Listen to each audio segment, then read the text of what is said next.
Ji next topic electric flux. Electric flux. What is the electric flux? The number of electric field lines cut to a given closed surface, that is called to the electric flux of the surface. किसी दिए हुए surface से कितनी number of electric field lines pass होती हैं वो उस surface के इलेक्ट्रिक फ्लक्स कहलाती हैं. Suppose that this is a surface. मान लीजिए हमारे पास एक सरफेस है. ये इस सरफेस की कोई एरिया है, मान लिया ds एरिया है. इस ds एरिया से नंबर ऑफ इलेक्ट्रिक फ्लक्स या इलेक्ट्रिक फील्ड लाइन ऐसे पास हो रही हों, इस सरफेस की जो फ्लक्स होगी वो क्या होगी? Electric field E into surface area. इस सरफेस एरिया और इलेक्ट्रिक फील्ड E के प्रोडक्ट को हम इलेक्ट्रिक फ्लक्स कहेंगे. चूँकि अगर इलेक्ट्रिक फील्ड लाइंस जो होगी, इलेक्ट्रिक फील्ड लाइंस अगर किसी इसके सरफेस की डायरेक्शन में ना होकर किसी एंगल पर हो तो इलेक्ट्रिक फ्लक्स जो होती है वो कम हो जाती है, डिक्रीज हो जाती है, अर्थात चेंज हो जाएगी. क्या होगी हम इस पर डिस्कस करते हैं. Suppose that this is a close surface of area ds. ये मान लीजिए कोई क्लोज सरफेस है, उसका एरिया क्या है? ds है, और इसके यूनिट वेक्टर क्या है? n है, अर्थात सरफेस एरिया की डायरेक्शन को रिप्रेजेंट कर रहा है n. अब हम ये कहें कि इस पर इलेक्ट्रिक फील्ड लाइंस पास हो रही हों. अभी हम एक इलेक्ट्रिक फील्ड लाइंस ले रहे हैं. कोई इलेक्ट्रिक फील्ड E इससे पास हो रही है, तो इस सरफेस के साथ अगर थीटा एंगल बना रही हो तो इलेक्ट्रिक फील्ड सरफेस की डायरेक्शन में कितना होगा? अगर यहाँ पे हम एक नॉर्मल खींच दें तो ये हो जाएगा क्या? E cos थीटा, अर्थात सरफेस के डायरेक्शन में इलेक्ट्रिक फील्ड होगा E cos theta. E cos theta. तो from definition of electric flux, तो इलेक्ट्रिक फ्लक्स को हम फाई से डिनोट करते हैं. This is denoted by phi is equal to surface electric field E ds cos theta, अर्थात ये ऐसे लिख सकते हैं E cos theta into ds into unit vector.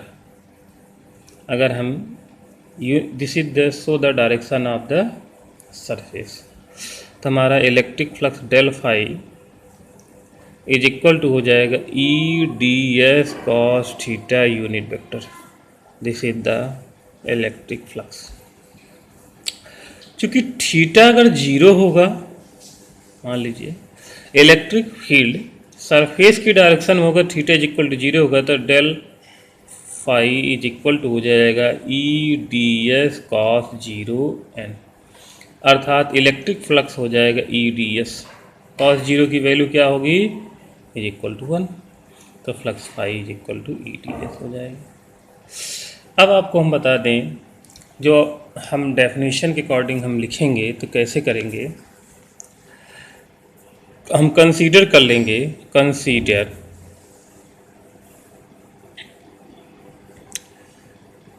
Area element vector ds at a point on a closed surface equal ds unit vector where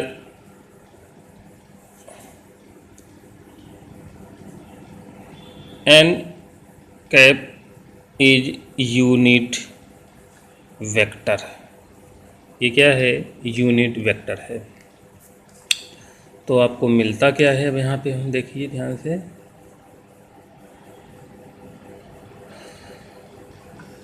अब आप देखिए the from from definition,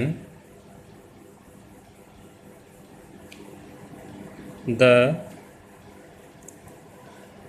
electric flux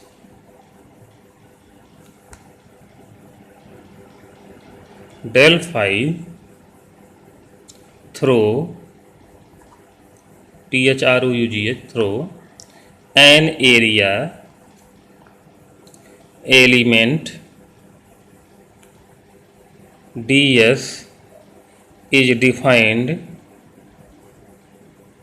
as, मैंने अभी बताया था flux को define कैसे करेंगे, electric field E into area element D S cos theta unit vector. This is the electric flux. The electric flux, एक बात और बताते हैं हम,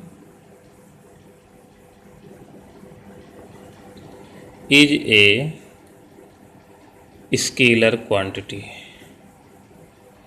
ये स्केलर क्वांटिटी होती है और इसकी जो यूनिट होगी, स्केलर यूनिट क्या होगी इसकी, newton metre square per coulomb. This is the unit, newton metre square per coulomb. जरा देखिए इलेक्ट्रिक फील्ड की क्या यूनिट होती है, इलेक्ट्रिक फील्ड की होती है न्यूटन पर कूलम और एरिया का मीटर स्क्वायर. इलेक्ट्रिक फील्ड की यूनिट देखिए, इलेक्ट्रिक ई की यूनिट देखिए, यूनिट ऑफ ई की यूनिट क्या होती है, न्यूटन पर कूलम, और एरिया की ds की यूनिट क्या हो जाएगी, मीटर स्क्वायर. अगर इनकी वैल्यू यहाँ रख दें तो हमारी इसकी यूनिट हो जाएगी न्यूटन पर कूलम, ds हो जाएगी मीटर, तो यही बनेगा Newton metre square per coulomb. Next topic हमारा है electric dipole.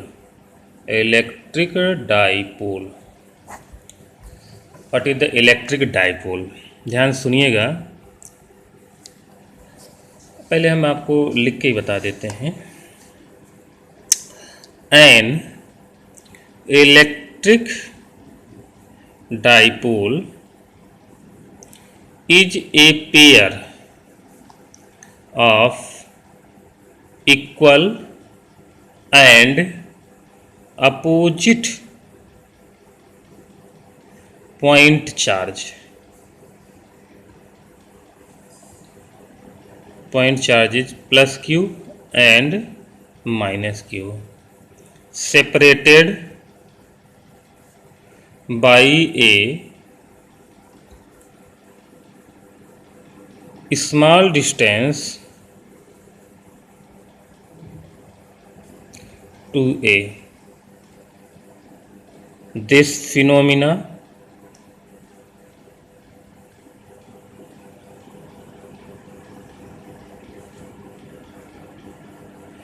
is called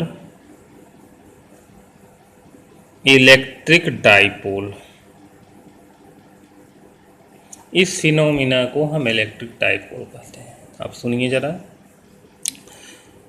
equal magnitude पर अपोजिट चार्ज को हम स्मॉल डिस्टेंस पर रख दें, मान लीजिए हमें 2 ये डिस्टेंस पर रखा है, तो ये जो इस फिनोमिना को हम बोलते हैं इलेक्ट्रिक डाइपोल.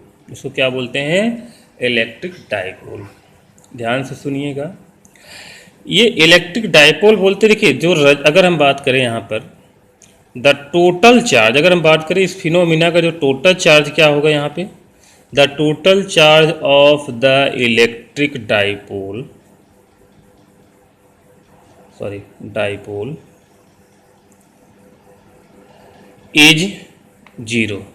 अगर इन दोनों को सम करेंगे तो रिजल्टेंट जो चार्ज होगा वो क्या होगा, 0 होगा. दिस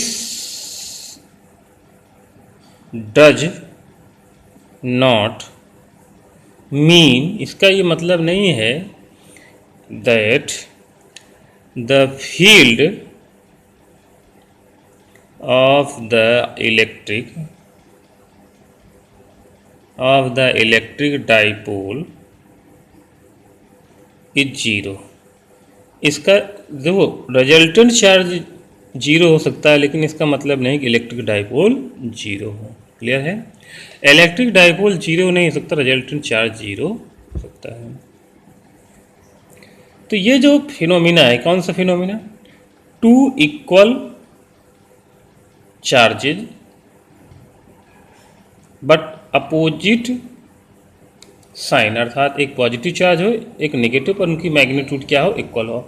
अगर स्मॉल डिस्टेंस पे रखे हों तो इस फिनोमिना को हम बोलते हैं इलेक्ट्रिक डाइपोल। लेकिन याद रखना कि ये जो डिस्टेंस होनी चाहिए इनके रेडियस, अर्थात चार्ज का अपना जो डायमीटर रेडियस बनेगा उस रेडियस से 2a की वैल्यू क्या होनी चाहिए? ग्रेटर होनी चाहिए। Okay, thank you.